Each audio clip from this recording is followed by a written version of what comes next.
नमस्कार शेतकरी मित्रांनो, मी नरेश माळवे श्री ॲग्रो ऑर्गॅनिकच्या वतीने तुम्हा सर्वांचं मनापासून स्वागत करतो। आज एक नवीन यशोगाथा मी तुमच्यासाठी घेऊन आलेलो आहे।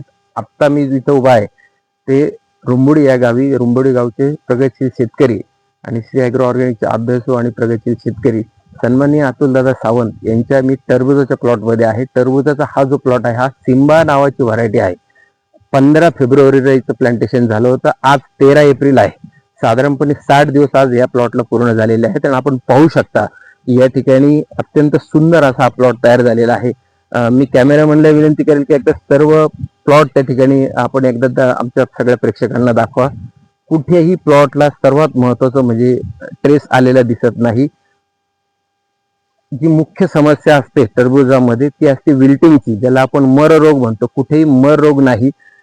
इतक्या रखरखत्या उन्हामध्ये देखील या प्लॉटची ग्रीनरी टिकून आहे आणि विशेष म्हणजे फळं जी आहेत ती आता फळं देखील काढलेला आलेले आहेत। आपण पाहू शकता अत्यंत सुंदर अशी साईज या ठिकाणी फळांची झालेली आहे।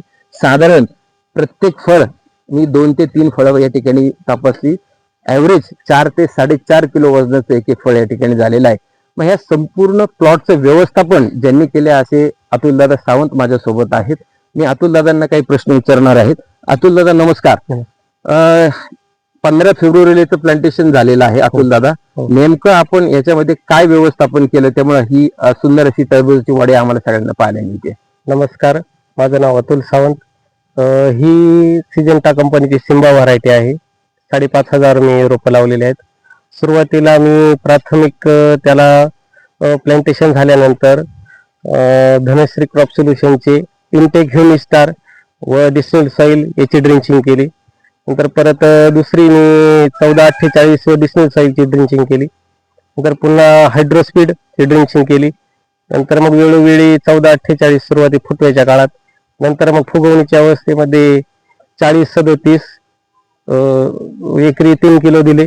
नंतर आता फुगवणीला पुन्हा 0940 आणि आता शेवट मी पोटॅश आपटेक मध्ये पोलर सोडले आणि त्याच्याबरोबर डिस्टिल्ड सॉइलचे पण त्याच्यासोबत ऍप्लिकेशन चालू आहे आणि सीडग्रो प्लसचे पण ऍप्लिकेशन चालू आहे।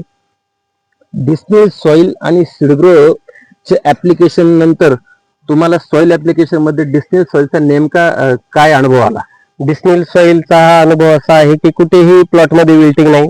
हा प्लॉट आलं, याच्यात अद्रक पण होते, अद्रक मध्येही कुठे विल्टिंग आलं नाही। आता कलिंगडामध्ये तुम्ही पाहू शकता कुठेही विल्टिंग नाही आलेलं नाहीये।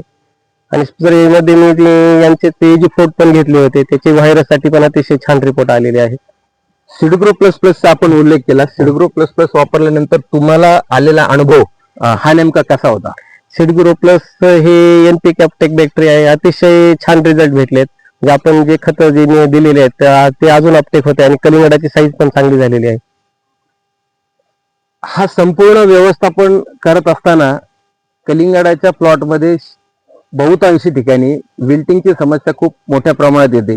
विल्टच येऊ नये यासाठी तुम्ही काही विशेष असं व्यवस्थापन केलं काय या प्लॉटला? विशेष डिस्टिल्ड सॉइलचं दर 15 दिवसातून ऍप्लिकेशन चालू होतं, त्याच्यामुळे मग विल्टिंगची समस्या कुठेच जाणवली नाही। दुसरे मी काहीच दिलेलं नाही। अतुलदादा, हे सगळं करत असताना ड्रिंचिंगचा खरोखर फायदा होतो? हो, नक्कीच ड्रिंचिंग करून पाहावं। ड्रिंचिंगचा खूप फायदा होतो। मी याला 4 ड्रिंचिंग दिलेल्या होत्या, अतिशय मला रिझल्ट खूप छान आले। इतर ठिकाणचे प्लॉट पाहिल्यानंतर एवढ्या रखरखत्या उन्हामध्ये जवळपास आज 38-40 टेम्परेचर आहे। या टेम्परेचर मध्ये जर प्लॉट पाहिले तर ट्रेस मध्ये गेलेले दिसत आहेत, सुकलेले दिसत आहेत, ग्रीनरी मेंटेन आहे। तर हे नेमकं कसं व्यवस्थापन जुळून आणलं? नेमकं ग्रीनरीसाठी तुम्ही काय काय ग्रीनरीसाठी आपण फक्त 1448 4034 नंतर 0940 या ग्रेड दिलं। दुसरं आपण आणि सीडग्रो प्लस त्याच्यामध्ये आणि डिस्टिल्ड सॉइल। शेतकरी बंधूंनो, खूप महत्वाचा मुद्दा आहे।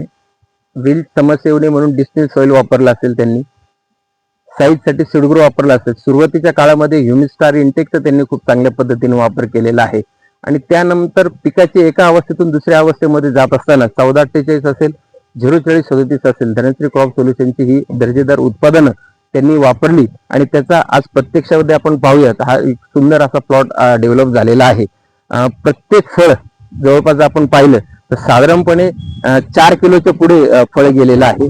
अद्यापही शेवटचं एक ऍप्लिकेशन ते करणार आहेत. शेवटच्या ऍप्लिकेशन संदर्भात मी जाणून घ्यायला आवडेल की नेमकं आता काय ऍप्लिकेशन तुम्ही आता करणार? कूलरचं ऍप्लिकेशन करणार आहोत आपण शेवट. कोलर पोटॅशचं ऍप्लिकेशन करणार. नेमका त्याचा फायदा सांगता येईल? त्याच्यामुळे कलिंगडाची साईज वाढते, कलर चकाकी येते, गोडी वाढते फळामध्ये. धन्यवाद अतुल दादा. तर हे होते प्रगतशील शेतकरी अतुल दादा. खूप छान पद्धतीने त्यांनी हा प्लॉट तयार केलेला आहे.